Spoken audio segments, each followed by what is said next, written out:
Hi, my name is Maurizio Leo. I'm a sourdough baker and author of The Perfect Loaf. Today we're going to look at the differences between a planetary mixer and a spiral mixer. Let's begin.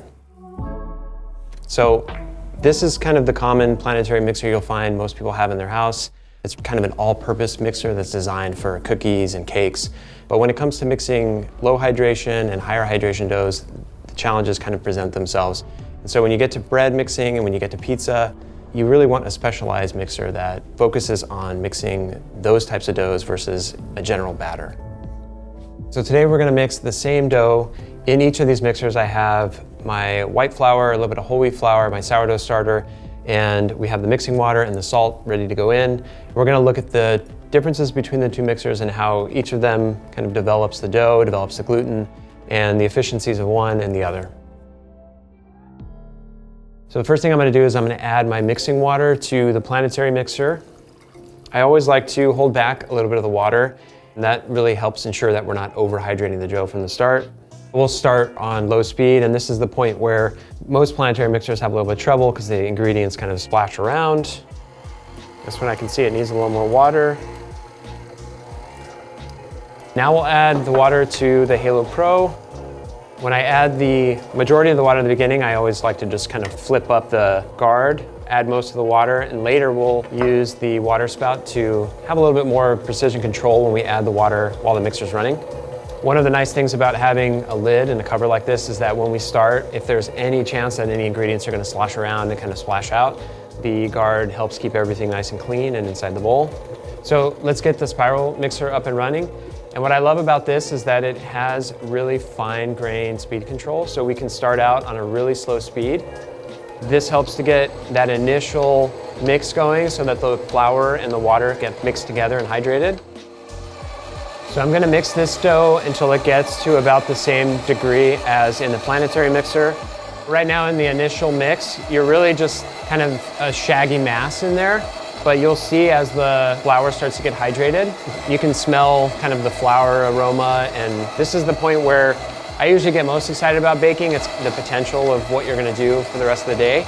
But it always starts kind of shaggy, and as the hook on the spiral mixer is turning, even at this shaggy state, you can see the breaker bar really helps to keep the flour from accumulating and kind of going up the hook. I need to add a little bit of water. So there's usually two different ways that I like to use the spiral mixer. One where I add the water with the guard up, and that lets me pour the water at the outside edge of the dough. So that helps everything kind of come together in the middle. Later on, we'll use the water spout to pour right in the middle, and that stream will go right in towards the breaker bar, and that helps get the water uniformly and quickly integrated into the dough. And it's also helpful for things like olive oil or any other liquid that you might be adding. So now we have the doughs pretty much at the same state, the same level of gluten development. All the ingredients are really incorporated together. So we're gonna mix these two on at the same time to see how they both mix at the same stage of gluten development within the dough.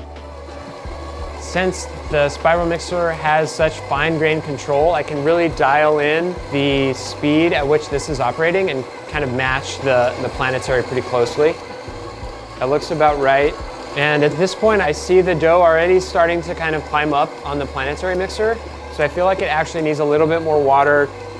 One of the issues with adding water kind of later in the initial mix like this with the planetary is that when I pour this water in, it's really just gonna slosh around in the bottom, and the dough's not gonna absorb it. Because there's no breaker bar pulling the dough off, it takes a lot longer for liquid ingredients to incorporate in the dough.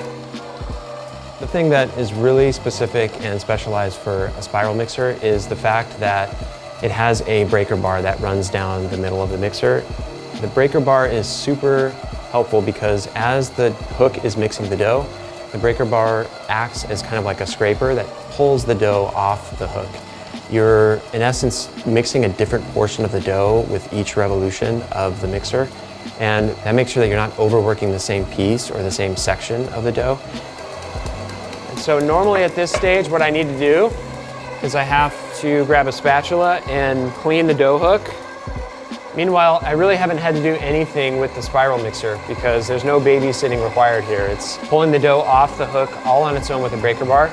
In the planetary mixer, it's having trouble absorbing that water This really makes it hard to fine-tune the hydration of the dough because you really have to be mindful of when you add it in and at what stage with a Planetary. And with the spiral mixer, you can stream the water in anytime you're doing the mix. Can you hear the sloshing that's going on in the bowl? And we're getting a little bit of a mess here at this stage. This isn't necessarily a problem, it's just that it requires extra time, extra attention, and it's just something that you have to keep in mind when you're mixing with this. Whereas with the spiral mixer, it's more of like a set and go situation where you pour in your liquid, and if you need to adjust, which you always do, you can do it at any time without having to worry about babysitting the mixer while it's doing this thing. So at this stage, I can already visually tell just how far ahead the spiral mixer is in terms of the elasticity with the dough.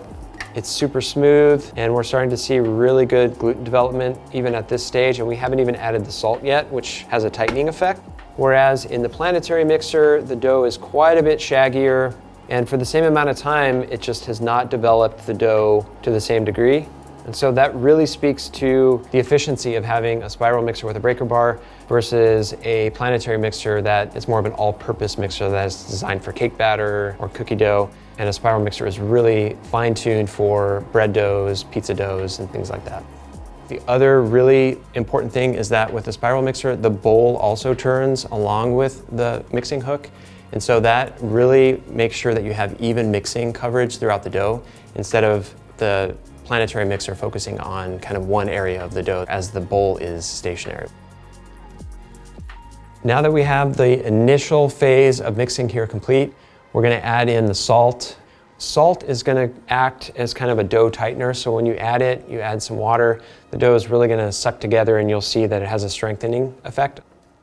So now we'll turn the mixers on to the lowest speed, and I like to incorporate the salt at a low speed to ensure that the salt isn't kind of tearing the dough apart. We really just want to gently get it incorporated into the dough. The beauty with the Halo Pro is that because I have such fine control over the speed, I can dial this in as fast as I want. You can really mix any type of bread or pizza dough to the exact point of gluten development that you want. Unfortunately, with the Planetary mixer, there's really just very coarse controls on speed, and so this is the slowest speed that we have. Now that we have the salt mostly absorbed, I can turn the speed up to a higher level. And what I love about the Halo Pro is that it has a timer on top, so I can switch over to the timer, set it for 4 minutes, hit go, and hands off from there on. With the Planetary, I have to set a secondary timer, and I still need to stay here because I can already see that the dough is starting to climb up the hook.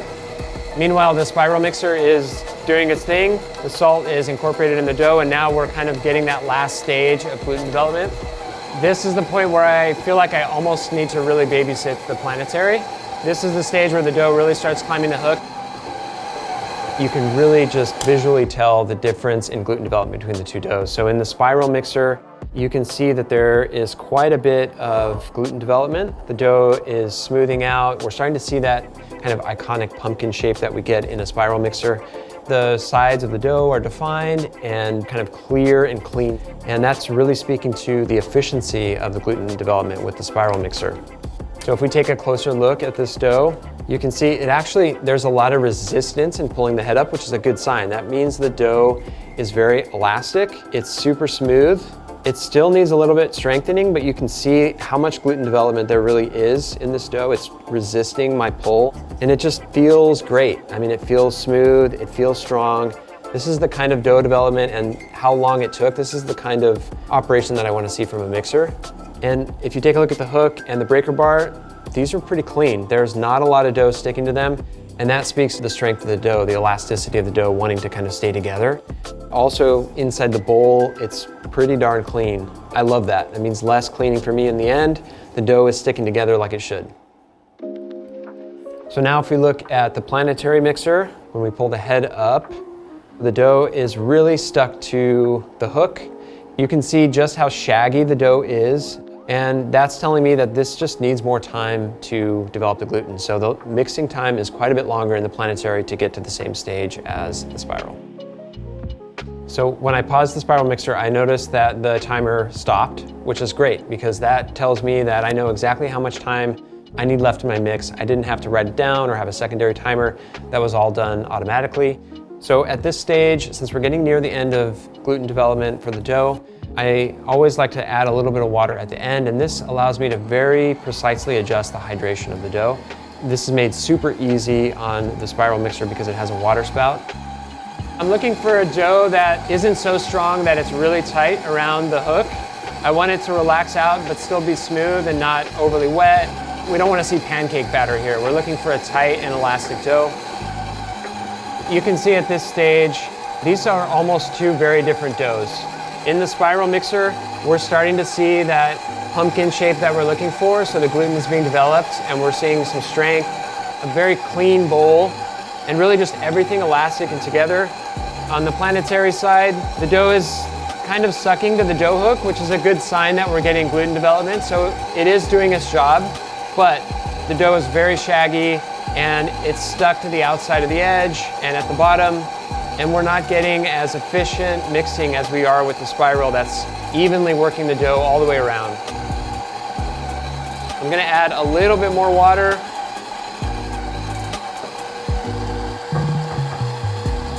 I'm starting to get the feeling that the dough is nearing completion here. Meanwhile, in the Planetary mixer, there's still quite a bit of development to be done.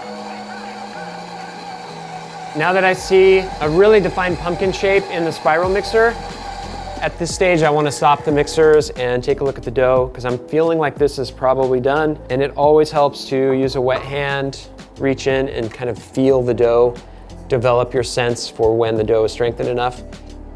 When I tug on this dough in the spiral mixer, I'm feeling the elasticity that's inside the dough. It's resisting my pull, and that tells me that there's some strength in the dough to where I can finish mixing at this point.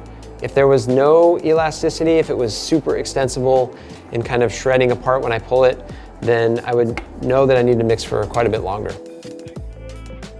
In the Planetary, there is a little bit of elasticity, but you can see that it's just not at the same stage as the spiral mixer. It's shredding apart. You know, this isn't a bad thing. It's just that it's not at the right level of development. So we need 4 to 5 more minutes in this Planetary to get to the same stage of dough development as we see in the spiral. The risk that you run there is that you're mixing at a faster speed for too long and the dough overheats and everything is going to move a lot faster down the line in terms of fermentation. So it's always good to have more control over your mixing time, and with the spiral mixer, you only need to mix for a shorter period, whereas the Planetary, it takes quite a bit longer to develop the dough.